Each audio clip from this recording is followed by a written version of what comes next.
श्री शिवाय नमस्तुभ्यम हर हर महादेव। कैसे हैं आप सब? देखिए, आज का यह वीडियो बहुत खास होने वाला है। आज के इस वीडियो में हम आपको मात्र 4 महा उपाय बताएंगे। ये चारों महा उपाय आपके बच्चों से जुड़े हुए हैं। यदि आपके बच्चे आपकी बात नहीं मानते हैं, यदि आपके बच्चे बहुत ज्यादा बिगड़ चुके हैं, यदि आपके बच्चे मोबाइल दिन भर चलाते हैं, आपकी बात नहीं मानते हैं, वो पढ़ते नहीं हैं, आप उनको पढ़ने का बोलते हैं तो वो और आपके ऊपर गुस्सा हो जाते हैं, चिल्लाते हैं, उल्टे उल्टे जवाब देते हैं। ये केवल आपके घर की परेशानी नहीं है, ये लगभग हर घर की परेशानी होती जा रही है और बच्चे हाथ से निकलते जा रहे हैं, गलत संगत में जा रहे हैं, गलत मार्ग पर जा रहे हैं, धूम्रपान करते हैं, बीड़ी, सिगरेट, तंबाकू, दारू का सेवन करते हैं, गलत मार्ग पर वह जा रहे हैं, चिल्ला चोट करते हैं, घर का जो माहौल है वह खराब करते हैं, घर में गृह क्लेश होता है, कुछ भी कहने जाओ तो सही से जवाब नहीं देते हैं। तो ये जो समस्या है, जैसे स्कूल से है वैसे ही मोबाइल जाने लग गए, खाते पीते ढंग से नहीं है, कहना नहीं मानते हैं। तो ऐसी यह समस्या जितनी भी है, ये सारी समस्या इन उपायों से दूर हो जाएगी। ये चारों महा उपाय बहुत ही आसान से हैं और ये उपाय जो भी करता है निश्चित ही उसके जीवन से सारे ग्रह क्लेश जो हैं वो सब दूर हो जाते हैं। उनका बच्चा बात मानने लगता है। उनके बच्चे के जीवन में जो भी समस्या आ रही है, यदि आपका बच्चा डिप्रेशन में भी है, यदि आपका बच्चा बहुत मानसिक तनाव से गुजर रहा है, तो ये सारी समस्या भी इन उपायों से दूर हो जाएगी। बहुत आसान सा उपाय है, इसीलिए इस वीडियो को ध्यान से समझना, किस प्रकार से करना है समझ करके सुनना। तो देखिए, पूज्य गुरुदेव की ही कथा सुन करके समझ करके समझाने का पूरा प्रयास करूंगा, लेकिन उससे पहले वीडियो को लाइक करें और भगवान शिव की यदि आप सच्चे भक्त हैं तो चैनल को त्रिकाल दर्शन को सब्सक्राइब करें। इस वीडियो में हमने प्रयास किया है कि चारों महा उपाय जो कि बच्चों से जुड़े हुए हैं वो सब एक ही वीडियो में आप तक पहुंचाए जाएं। चारों में से जो उपाय आपको सही लगता है आप कर सकते हैं। ये चारों उपाय विशेषकर केवल एक ही दिन अगर आप करते हैं तो ही लाभ हो जाता है। वो है सोमवार का दिन। सोमवार के दिन कभी भी आप करें, अभी नहीं कर सकते हैं, अगले सोमवार के दिन कर लेना, सोमवार के दिन कर लो, प्रदोष की तिथि पर कर सकते हैं, साथ ही साथ मासिक शिवरात्रि पर कर सकते हैं। यानी कि सीधी सी बात यह है, तिथि और वार भगवान शिव से जुड़े हुए होने चाहिए। अगर आपको सच में सबसे पहला उपाय आपके बच्चों के मानसिक तनाव को दूर करेगा, मानसिक यानी कि अगर वो कुछ ज्यादा ही सोचता है, ज्यादा डिप्रेशन में रहता है, अगर वो बच्चा जो है दिन भर मोबाइल में लगा रहता है, स्कूल से आता है मोबाइल लेकर के बैठ जाता है, 2-3 घंटे 4 घंटे मोबाइल चलाता रहता है, सर दुखता है, आंख दुखती है, पर फिर भी अगर वो आपकी बात नहीं मानता है तो पहला उपाय आपको करना है। बहुत आसान सा उपाय है। क्या करना है?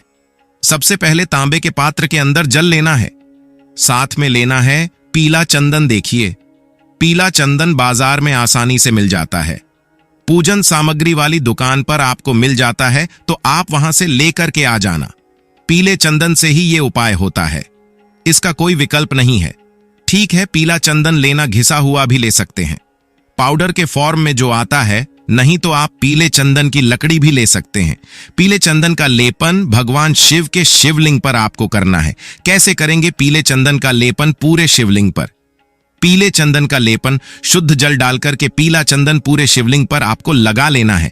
ठीक है, केवल भगवान शिव के ऊपर लगाना, ना तो पार्वती माता के हस्त कमल के वहां पर लगाना है। यानी कि कटिभाग के ऊपर पूरा पीला चंदन जो है वो आपको लगा लेना है।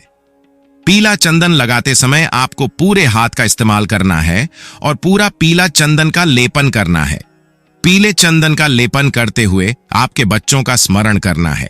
जो ज्यादा शरारती है, जो आपकी बात नहीं मानता है, उसका स्मरण करना और पूरा पीले चंदन का आपको लेपन कर देना है। जैसे पीले चंदन का लेपन करेंगे, एक खाली कटोरी लेकर के जाना और जो आपके हाथ में जो पीला चंदन लगा रहेगा उस पीले चंदन को उस कटोरी के अंदर निकाल लेना। ठीक है, आगे आपको बाद में थी, अब आपको क्या करना है? एक लोटा जल लेकर क्या है वो भगवान शिव के शिवलिंग पर आपको अर्पित कर देना है, श्री शिवा नमस्तुभ्यम का जाप करते हुए। अब एक कटोरी में जो पीला चंदन जो भगवान शिव के ऊपर चढ़ा हुआ था, जो आपने निकाला हुआ है, वो आपको ले जाना है। भगवान शिव से प्रार्थना करना है कि ये पीला चंदन बुद्धि, ज्ञान, विवेक की प्राप्ति कराए, मन को शीतलता प्रदान करे, जीवन में शीतलता आए, क्रोध जो है इसका दूर हो जाए, ऐसी प्रार्थना करते हुए ये मैं लेकर के जा रहा हूं। इस प्रकार से आपको प्रार्थना करते हुए ये पीला चंदन ले जाना है। आपके घर में जो भी बच्चा आपकी बात नहीं मानता है, उसको पीली टीका आपको उसके मस्तक पर लगा देनी है। यदि वो पीली टीकी लगाने नहीं देता या आपको, तो आप क्या करना, उसके मस्तक पर, सिर पर आपको पीली एक बिंदी आपको लगा लेनी है। मात्र जितने दिन ये चल जाए, पीले चंदन के अंदर रोज जल मिलाते रहना। जल कहाँ का लेंगे? मटके का ही जल मिलाना, ताकि पितरों का भी आशीर्वाद उसे मिलता रहे। तो पीली चंदन की टीकी उसे रोज लगाना है। देखिए, अब दूसरा उपाय आपको क्या करना है। मात्र एक लोटा जल लेना है और आपको सोमवार के दिन आपको भगवान शिव के मंदिर में जाना है और भगवान शिव के ऊपर एक लोटा जल आपको अर्पित कर देना है। श्री शिवाय नमस्तुभ्यम का जाप करते हुए जैसे ही भगवान शिव के ऊपर जल पड़ेगा और वह जलाधारी के वहां से निकलेगा, तो वहां से जब निकलेगा जल, तो वह आपको जल लेना है। ठीक है, किसी पात्र में जल लेना है और उस जल को आपको घर पर लेकर के आना है। यह उपाय आपको सोमवार के दिन ही करना है। सुबह से लेकर शाम तक जब आपकी इच्छा हो तब आप ये उपाय कर सकते हैं।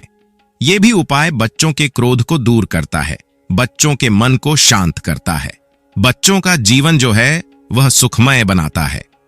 क्या करना है, ये जो जल है, जो भी बच्चा आपका है, वह जब भी स्नान करता है तो बाल्टी में ये जो जल है, आपको तुम रोका जी का नाम लेकर के थोड़ा सा जल आपको डाल देना है।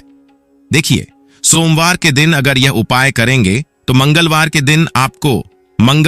दिन आपको बाल्टी के अंदर डाल करके उसे स्नान करवाना है। और अगर वह इससे स्नान करता है तो उसके जीवन में सुख आता है, शांति आती है, और वह जो गुस्सा करता है वह धीरे धीरे शांत हो जाता है। तो यह उपाय लगातार 5 सोमवार आपको करना है। 5 सोमवार करें। मंगलवार के दिन वह जब भी स्नान करेगा उसके अंदर पूरा जल आपको डाल करके उसमें मिला देना है। देखिए आप। तीसरा उपाय, यह उपाय बच्चों को ही करना है। जिनको गुस्सा आता है, जो बात नहीं मानते हैं, उनको ही करना है। त्रिपुंड की जो 3 उंगलियां होती हैं जिससे हम त्रिपुंड बनाते हैं, उन तीनों उंगली पर आपको पीला चंदन लगाना है और वह जो बच्चे हैं वह पीले चंदन की त्रिपुंड वाली जो उंगली है उससे उन्हें ओम बनाना है। ओम कहां पर बनाएंगे? भगवान शिव के शिवलिंग पर ओम बनाना है और चंद्र बिंदु भी लगाना है। देखिए, वीडियो के अंदर बताने का प्रयास कर रहा हूं। यह उपाय भी सोमवार के दिन करना है। लगातार 3 सोमवार अगर बच्चे ये उपाय करते हैं तो उनके जीवन का जो गुस्सा है, बहुत सारे मन में, बहुत सारे बच्चों को लगता भी है कि हम बहुत ज्यादा गुस्सा करते हैं, बहुत ज्यादा बोलते हैं, तो भगवान उनके ऊपर विशेष कृपा बरसाते हैं। मात्र ओम बनाना है त्रिपुंड वाली उंगली से, पीले चंदन से आगे आपको आसन में इस प्रकार से ये उपाय कर सकते हैं। चौथा उपाय जो कि महा उपाय है। चौथे उपाय के लिए आपको 7 चावल के दाने लेना है। मात्र 7 चावल के, सेवन चावल के दाने लेने हैं। खंडित नहीं होनी चाहिए। अक्षत के दाने ठीक है। साथ में आपको 5 फूल लेने हैं, वह भी सफेद। किसी भी प्रकार के फूल ले सकते हैं, लेकिन 5 सफेद फूल लेना है। ठीक है। साथ में आपको लेना है एक दुर्वा घास। अब ये दुर्वा घास जो लेंगे, दुर्वा घास हमेशा ध्यान रखना, जब भी आप घास तोड़ते हैं तो उसके अंदर क्या होता है कि 2-3 गांठ होती है। मतलब पत्ती जैसी उगती है, उसके ऊपर एक और पत्ती उगती है, उसके ऊपर एक और पत्ती उगती है। इस प्रकार से गांठ बीच में लगी हुई रहती है। तो एक दुर्वा घास ऐसी ढूंढ के लाना जिसके अंदर 3 गांठ लगी हो, यानी कि जो बड़ी जो घास होती है ना, उसमें 3 गांठ मिल ही जाती है। ठीक है, आपको आपके हाथ से नहीं लगाना है। 3 गांठ वाली दुर्वा घास आपको लेनी है और ये तीनों सामग्री लेकर के साथ में तांबे के पात्र के अंदर जल लेकर के भगवान शिव के मंदिर में आपको जाना है। अब इस जल के पात्र के अंदर 7 चावल के दाने डाल दें, 5 सफेद फूल डाल दें, 1 दुर्वा घास डाल दें। अब उसके बाद आपको यह जल अर्पित करना है। जल अर्पित करने से पहले आपके बच्चों का स्मरण करें कि ये जो मेरा बच्चा है ये सही मार्ग पर चलें, या जो भी गलत संगत में पड़ गया है ये संगत उसकी दूर हो जाए, वो सुधर जाए और वो घर में जो क्लेश मचाता है वो सब दूर हो। महादेव की कृपा ऐसी हो कि जीवन के सारे संकट जो हैं वह दूर हो जाएं। ऐसी प्रार्थना करते हुए देखिए, चावल जो है शीतलता प्रदान करते हैं, दुर्वा घास जो है वो बुद्धि, ज्ञान, विवेक की प्राप्ति कराती है। अब देखो अर्पित कैसे करना है। आप शिवलिंग